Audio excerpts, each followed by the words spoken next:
Bonjour, bienvenue pour cet après-midi consacré à la ressource en eau, à la gestion de l'eau, comment optimiser la ressource. Alors je vais détailler le programme avant de commencer. À 14h15, nous accueillerons Clémence Aliaga, ingénieure régionale Arvalis, et Adrien Chassan, responsable innovation de Maïs Adour. Avec eux, on évoquera toutes les solutions au service des agriculteurs, sondes, stations connectées, bilan hydrique en volume limité, optimisation sur la consommation en eau. À 16h, on débattra sur les moyens de s'adapter au changement climatique grâce aux outils innovants de la gestion de l'eau. Pour en parler sur ce sujet, on aura la présence de Frédéric Marcotto, directeur R&D de Vivadour, de Serge Escurin, de Corize, et aussi de Romain Castan, responsable développement et produits innovants de la société Sauverdi. Mais alors pour commencer, là on commence maintenant avec Pierre-Jean Couty, conseiller hydraulique à la Chambre d'agriculture, et Guy Estrade, agriculteur et président des irrigants du département. Alors le thème c'est modernisation et développement. Quel programme d'accompagnement?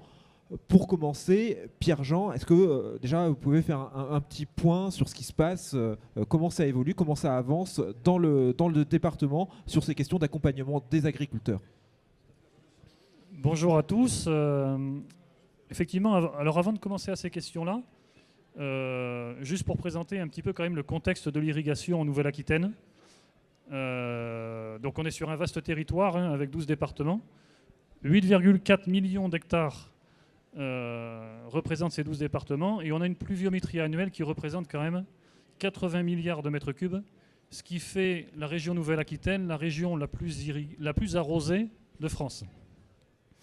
Alors 11% de la surface agricole irriguée, alors ça représente quand même 13 420 exploitations irrigantes sur un périmètre de 410 000 hectares. Alors une exploitation sur 5 a recours à l'irrigation, ce qui fait quand même 11% de la surface agricole régionale, comme on l'a évoqué tout à l'heure. Et ce qui est très important par rapport au sujet qu'on va évoquer là, c'est qu'on a 23% de la surface irriguée qui est irriguée par l'intermédiaire de structures d'irrigation collective. Alors, ces structures... Alors ça fait beaucoup de chiffres. Alors, je propose aussi qu'on diffuse la slide en même temps, pour reprendre ces chiffres importants, ces chiffres clés. Voilà, je vous laisse continuer. Oui. Alors, la majeure partie de l'eau qui permet l'irrigation sur ces structures collectives est une eau qui est stockée et sécurisée à 90% sous forme de stockage. Donc c'est là qu'on voit tout le poids des structures collectives dans le système d'irrigation au niveau régional. Alors ça peut paraître énorme, 150 millions de mètres cubes, mais quand on le représente par rapport à la pluviométrie, ça représente 0,2% de la pluviométrie annuelle. Et alors ces chiffres-là, c'est stable quand on parle de 80 milliards de mètres cubes, parce que c'est dur de se rendre compte, mais en gros, c'est stable, c'est toujours une question de répartition dans l'année. C'est une moyenne. C'est une moyenne. Ouais. Alors c'est sûr que si on compare avec l'année 2023, on risque d'être bien au-dessus. Oui. Mais en moyenne, on a 80 milliards de mètres cubes qui tombent chaque année. D'accord. Et si on le regarde par rapport aux Pyrénées-Atlantiques, donc on a 9 à 10 milliards de mètres cubes qui sont répartis chaque année sur le département des Pyrénées-Atlantiques. On a 1600 irrigants sur 32 000 hectares irrigués. Et dans notre département, on stocke 35 millions de mètres cubes sur les 50 millions de mètres cubes que l'on a d'autorisés pour l'irrigation. Alors pour beaucoup connaissent l'ouvrage du Gabas à Gardères et Laurentis, qui est notre plus gros ouvrage qui fait 20 millions de mètres cubes. Alors sur l'ensemble de ces volumes-là, 50 millions de mètres cubes, en moyenne, on en consomme 30 millions chaque année. Et quand on le compare là aussi à la pluviométrie du département, ça représente 0,3% de la pluviométrie. Alors on disait tout à l'heure qu'on est très organisé collectivement au niveau Nouvelle-Aquitaine, mais quand on le compare et qu'on regarde au niveau des Pyrénées-Atlantiques, c'est encore plus fort, puisqu'on a 70 structures collectives d'irrigation, donc qui sont des réseaux d'irrigation collectifs, avec des grosses stations de pompage, des réseaux collectifs. Et donc, on a 1400 irrigants qui sont bénéficiaires de ces installations, sur 21 000 hectares, et ce qui fait des Pyrénées-Atlantiques le premier département en termes de taux d'irrigation collectif en France. D'accord. Alors, quand on prend ces chiffres, on se dit que voilà, il y a l'irrigation, c'est bien en place, c'est bien implanté. Donc, qu'est-ce qu'on accompagne? Comment on accompagne ce développement? Voilà, alors pour nous, ce qu'on peut constater, voilà, c'est que l'irrigation collective représentant 70% des surfaces irriguées, et c'est des structures qui ont été créées il y a à peu près une trentaine d'années, voire 40 pour les plus anciennes. Donc il y a un renouvellement du matériel à apporter, à réfléchir, à étudier. Et en fin 2022, on a la région Nouvelle-Aquitaine, avec le travail de la Chambre d'agriculture des Pyrénées-Atlantiques, Chambre d'agriculture régionale, qui a finalisé un fonds région plus FEADER pour financer le renouvellement des installations. Alors cette enveloppe, elle a démarré en 2024 avec 7,7 millions d'euros. Et on va avoir 7,7 millions d'euros par an jusqu'en 2027. Et là, on va pouvoir accompagner des projets, donc modernisation, même développement de l'irrigation, stockage de l'eau. C'est vrai que depuis quelques années, on avait du mal à imaginer des projets de stockage de l'eau, mais ça revient, on en parle, de développement de projets. Et là, dans la slide qui est là, on peut voir le travail qui a été fait par la Chambre d'agriculture et le groupement des irrigants en 2024, où on a accompagné une quinzaine de projets pour un programme de travaux de 3 millions d'euros et un accompagnement de la région et de l'Europe à hauteur d'1,5 million d'euros. Voilà, donc ça c'est des travaux qui ne vont pas démarrer là parce que le temps d'instruction des dossiers et tout ça, mais des travaux qui vont être réalisés en 2025 et 2026. C'est nouveau ce dispositif? Il remplace un autre dispositif? Comment ça se construit? On peut dire qu'il remplace un dispositif qui était beaucoup moins généreux en subventions et qui était très difficile d'accès par rapport à des critères d'éligibilité et pour lesquels on n'avait aucun dossier depuis maintenant une dizaine d'années. Donc pour nous, on peut dire que c'est nouveau, c'est du renouveau. Et ce qui est très bien pour nous, c'est qu'on sait que chaque année, pendant 3 ans, il y a des nouveaux programmes d'appel à projets qui arrivent. Et donc, on travaille déjà les prochains projets pour l'année 2025. Oui, il y a une année de décalage entre le moment où on dépose et le moment où on investit. C'était la dernière... il y a encore une slide. Juste très rapidement, pour finir là-dessus. Donc, vous voyez que c'est quand même des programmes très intéressants pour la modernisation et le développement des structures collectives. Où si on veut étudier un projet, là, ce qui est très nouveau, c'est qu'on peut aller chercher 80% de subventions pour faire une étude. Donc, avant, c'est vrai qu'on avait des projets. Mais souvent, les porteurs de projets nous disaient bon, une étude, c'est très cher. Et puis, peut-être qu'on va la financer. Ça coûte peut-être 20 000 euros. Mais si derrière, on ne réalise pas le projet, c'est 20 000 euros perdus. Puisque là, on est accompagné, c'est financé. Et derrière, on peut relancer un projet si le projet coche toutes les cases. Et après, les projets sont accompagnés à hauteur de 60% pour la modernisation des réseaux collectifs, 60% pour l'extension également. Et aussi pour la réhausse et le développement de projets. Et pour les individuels, je finis là-dessus. Bon, les études... À l'heure actuelle, pour les individuels, ne sont pas financés.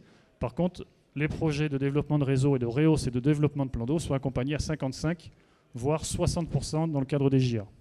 Il y a des critères d'éligibilité particuliers ou pas? Oui, alors en 2024, il fallait répondre à des critères agroécologiques qui étaient au nombre de 3 ou 4 qui étaient assez précis, pour lesquels on a réussi à répondre avec la Chambre d'agriculture. On a eu une organisation d'enquête auprès des exploitations agricoles dans ce cadre-là. Et pour l'année 2025, ça va être assoupli. Et a priori, voilà. Alors il y a des notations par rapport aux cultures que l'on fait. Par exemple, si on fait des légumes ou si l'on fait du soja, on a des notes qui sont plus importantes que si on fait que du maïs sol. Voilà, tout ça, ça rentre aussi dans les critères de notation des projets.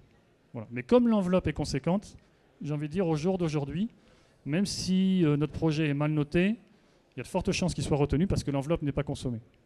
Alors voilà, Pierre-Jean, il a dit enveloppe conséquente. Je me tourne vers le président du syndicat des irrigants. Du coup, cette enveloppe, elle est satisfaisante pour vous? Elle va être utilisée? Pour l'instant, elle n'est pas utilisée totalement sur les premiers projets. Enfin, comment vous l'accueillez Pour commencer, c'est une enveloppe régionale. Donc les Pyrénées-Atlantiques, on s'est inscrit dans cette enveloppe et on a immédiatement consommé quasiment, je veux dire 40% de l'enveloppe. Le sujet, c'est lequel? C'est quelle agriculture on construit pour demain, avec quels moyens? Et c'est à ça que la région a été sensible, en tout cas à cet argument, et à celui, de toute façon, que sur le foncier irrigué, la totalité est reprise. On a derrière le foncier irrigué, c'est tout simplement des moyens de production qui aujourd'hui permettent non seulement de continuer, mais aussi d'installer et de proposer d'autres alternatives. Sans eau, aujourd'hui on arrose du maïs, demain, je ne sais pas ce qu'on arrosera. On arrose du kiwi de plus en plus, on arrose des légumes, etc. Mais le maïs, je vais vous prendre un exemple. Vous avez tous les mois un bateau de maïs semoule qui part depuis le port de la Palisse. Et c'est quelque chose qui est assez nouveau. Les pays d'Afrique du Sud, en alcool, sont consommateurs essentiellement de bière. La bière qui est produite à base de houblon et de malt de céréales type blé ou orge, c'est une bière qui n'arrive pas à conserver aujourd'hui parce qu'elle tourne à des températures au-delà de 40 degrés.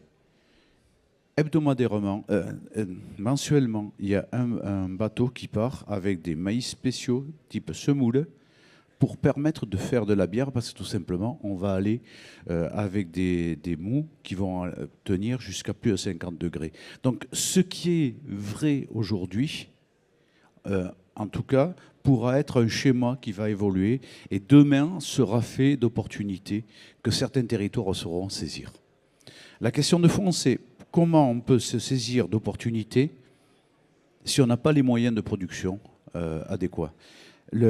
L'eau est un des outils de la machine agricole, de la production agricole française.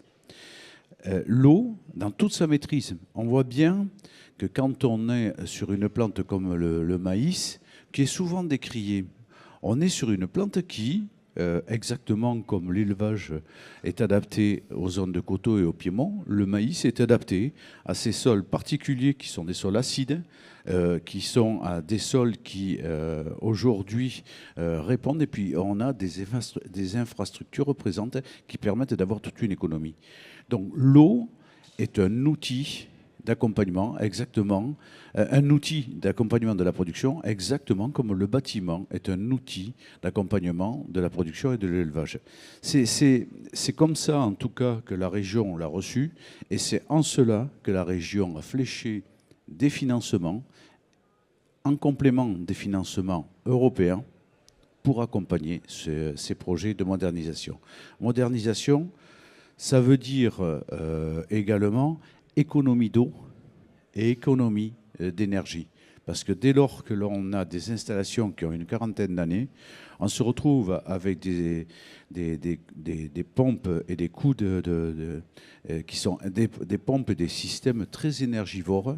Et l'enjeu, c'est comment faire autant, voire plus, avec moins d'eau, moins d'énergie. Alors ce que vous évoquez, quand vous êtes allé voir la région, vous leur avez donné des perspectives, des chiffres, du concret pour dire voilà, on va économiser tant d'eau, on va économiser tant d'énergie. Comment ça s'est passé ce débat? Parce que ça ne s'est pas fait en un claquement de doigts, j'imagine, une enveloppe de plusieurs millions d'euros comme ça. En fait, la région a été sensible un petit peu à cet argument, mais elle est aussi surtout sensible au maintien de la capacité de production. Parce que derrière la capacité de production, c'est de l'emploi, c'est de l'installation, c'est du maintien de territoire. La question de fond, elle est là. Quelle ruralité demain et avec qui? Quel est le visage de la ruralité demain s'il n'y a plus d'agriculture? Qu'est-ce qui s'est passé il y a un mois après le coup de vent dans les zones les plus rurales? Qui a pris le tracteur le matin pour dégager les routes? Comment on fait pour qu'il y ait encore une économie qui soit une économie qui ne soit pas tout simplement une économie de type dortoir? La ruralité, c'est ça. Donc, et tous ces outils d'accompagnement financier via la région, ce sont tout simplement des outils qui s'intègrent dans un plan qui est le plan de conservation d'une agriculture performante qui soit en capacité également, parce qu'elle sera soutenue, de répondre à d'autres attentes. Un agriculteur, c'est un citoyen comme tout le monde. Il a les mêmes préoccupations. Il a des enfants qui ont les mêmes préoccupations que les enfants qui sont issus d'autres milieux, ou en tout cas issus dont les parents seront sur d'autres professions. C'est qu'est-ce que je fais de ma planète, qu'est-ce que je construis pour que demain soit aussi bien, voire meilleur qu'aujourd'hui, mais dans la poursuite de ce que je suis. Alors, on a entendu la grogne, on entend là, bien sûr la grogne des agriculteurs sur des fois le côté administratif, le montage des dossiers, le ras-le-bol de cette paperasse-là. Comment ça va se mettre en place? Est-ce que ça va être simple? Est-ce que la Chambre accompagne? Comment ça va se dérouler? Parce que des fois, ça peut aussi être une crainte. C'est-à-dire, il y a des dossiers, c'est le premier qui remplit, c'est oulala, j'ai beaucoup de pages à décortiquer. Comment ça va se mettre en place? Alors, il y a sur ce type de dossier, il y a un travail qui est fait pour, en amont, au niveau du groupement des irrigants, flécher les projets qui sont le plus en attente aujourd'hui, parce que c'est la condition sine qua non aussi du maintien de l'outil, du maintien de la capacité à mettre en pression de l'eau. Donc, il y a un premier fléchage qui est fait par le groupement des irrigants. Et puis ensuite, il y a tout un accompagnement par la Chambre d'agriculture sur tout ce qui va être également éco-conditionnalité, que l'on a réussi à alléger. En tout cas, c'est des dispositifs sur lesquels l'intelligence a pris le parti, je dirais, de l'objectivation politique. L'objectivation politique, est-ce que vous pouvez préciser L'objectivation politique, c'est la volonté d'accompagner des mouvements politiques par en fait un accompagnement financier ou un fléchage financier. C'est également, vous avez parlé de la situation dans laquelle est l'agriculture aujourd'hui.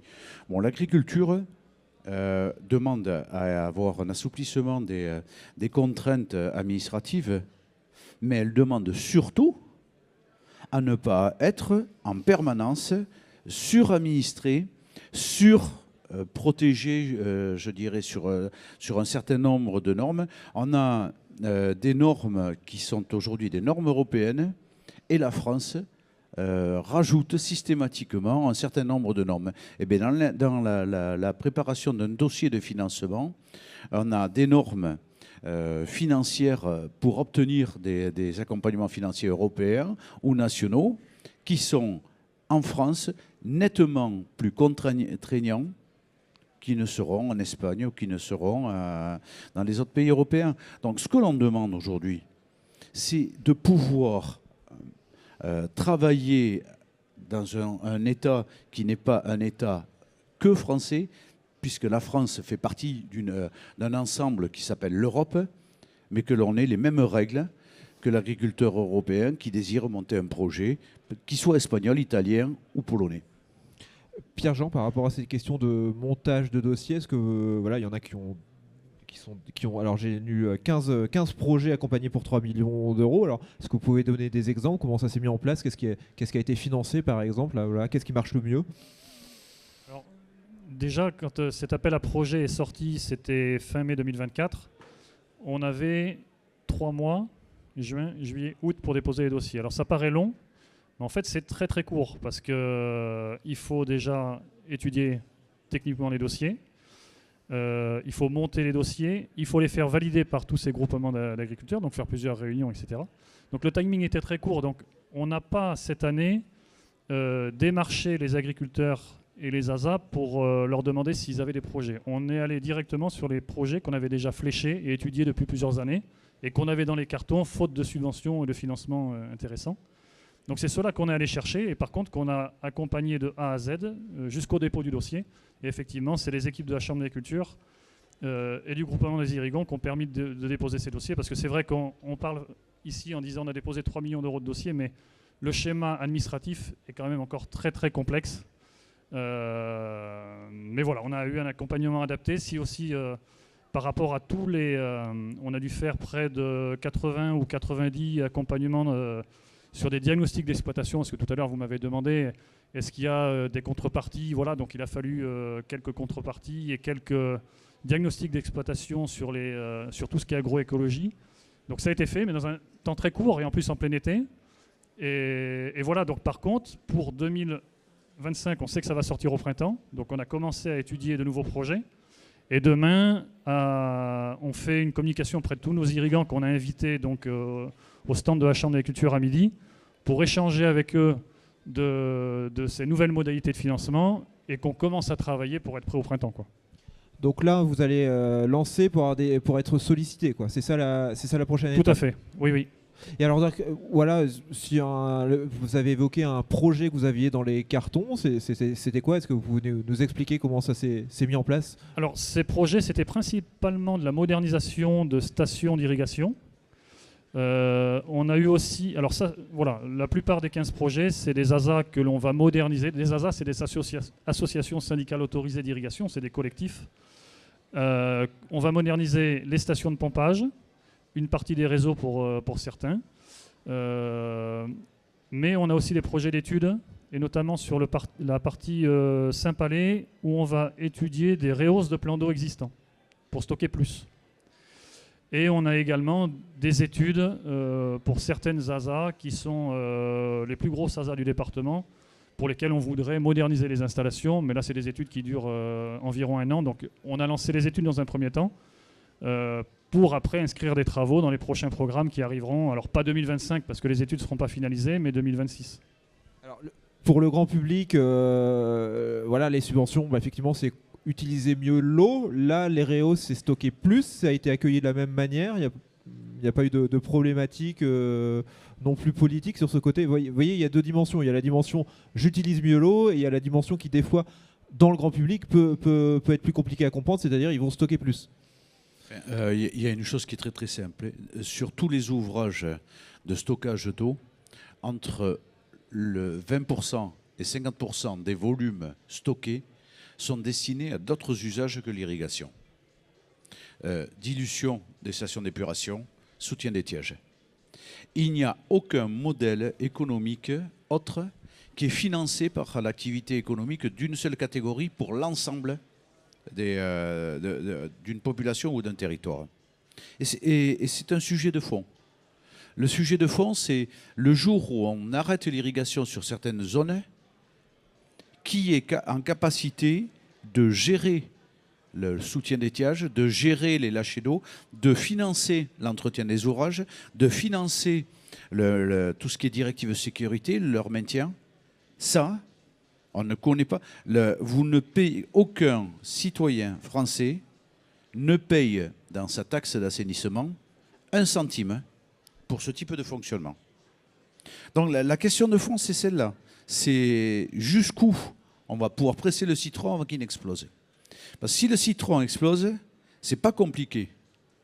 Les stations d'épuration sur l'Axadour, du 15 juillet au 1er septembre, elles sont fermées. On ne tire plus la chasse.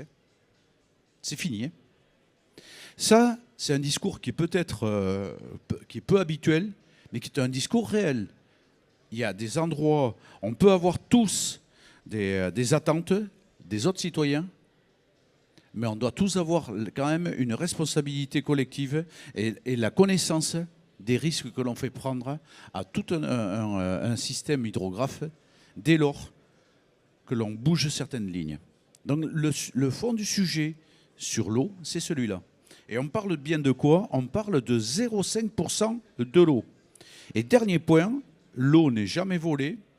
Ça a été dit en d'autres lieux. L'eau, c'est une molécule qui est transformée. Elle est transformée en végétal, elle est transformée en animal. Mais en bout du bout, elle revient. On n'est pas sur une molécule qui est transformée pour devenir un autre produit. Lorsqu'on fait, par exemple, lorsqu'on produit avec de l'eau de l'hydrogène, elle ne redevient plus eau. La molécule d'eau qui est transformée en végétal ou en animal redevient de l'eau. Cette molécule n'est jamais détruite. Donc de quoi on parle? Le système de l'eau, est un système qui, de toute façon, n'est pas un système fini. C'est un système qui s'inscrit dans une continuité. Alors, peut-être pas à 100%, mais à 95%, oui. Donc, il faut... Il y a autour de l'eau véhicule des projets sociétaux, des projets politiques, des projets également économiques. Il faut qu'on fasse coïncider ces trois. Il ne faut pas qu'on les oppose. L'enjeu, il n'est pas là. Et c'est en ça que flécher des financements pour maintenir des outils s'inscrit dans cette logique. Donc un bilan globalement positif, on peut dire que vous êtes satisfait. Alors on se donne rendez-vous finalement dans 2027, c'est ça? On aura déjà beaucoup avancé. On aura finalisé beaucoup de projets. Oui. 2027 et puis l'année prochaine pour le nouvel appel à projet 2025. D'accord. Alors juste aussi une petite question, parce que moi j'avais en tête, il y avait eu parfois à un moment des subventions dans le cadre de France Agrimaire sur du matériel. C'était des produits très définis, très ciblés au niveau des matériels subventionnés. Là, c'est plus ouvert. Comment ça se passe sur ce qu'on peut choisir? Vous avez une forme de liberté. Ça se co-construit entre les agriculteurs, les partenaires publics? Alors c'est difficile de savoir quelque chose sur les prochains financements de France Agrimaire. Les premiers, ça avait démarré il y a, je crois, à peu près 3 ans, où là, c'était plutôt ouvert par rapport aux marques. Du moment qu'on mettait un pivot d'irrigation, on pouvait mettre n'importe quelle marque. Mais il faut savoir que ces appels à projets de France Agrimaire, on n'était pas informé auparavant de quand ils allaient sortir. Ils en ont sorti depuis 3 ou 4, jusqu'à début d'année. Et ça s'est complexifié de plus en plus parce qu'en début d'année, il fallait tel type de matériel et il fallait soit faire des légumes, soit faire des fruits. Donc dans le département, on n'a pas pu être éligible. Et est-ce qu'il y en aura d'autres à l'avenir? Ça, on ne peut pas répondre. On ne sait pas.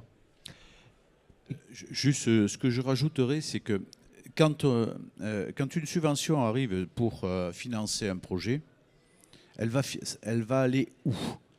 Elle va aller, dans une entreprise de travaux publics qui va réaliser de la pose de tuyaux, de la maçonnerie. Elle va aller chez un concessionnaire en matériel qui va vendre du matériel.